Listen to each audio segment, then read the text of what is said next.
ہم اس دنیا کے اندر آئے ہیں ایک شاندار آخرت بنانے کے لیے. ہم اس دنیا میں کیوں آئے ہیں؟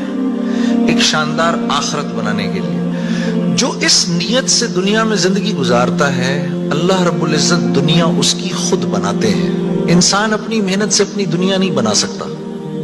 انسان اپنی محنت سے اپنی دنیا نہیں بنا سکتا.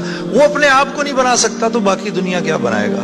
ٹھیک ہے، میں چاہوں کہ میری جوانی کبھی بڑھاپے کی طرف نہ جائے، یہ ہو نہیں سکتا. میرا اپنے اوپر تو زور چلتا نہیں ہے. نہ میں اپنی مرضی سے آیا، نہ اپنی مرضی سے رہ رہا ہوں، اور نہ اپنی مرضی سے دنیا سے جاؤں گا. یہ کیسی دنیا ہے کہ اس کی کوئی بھی چیز میرے قابو میں نہیں ہے.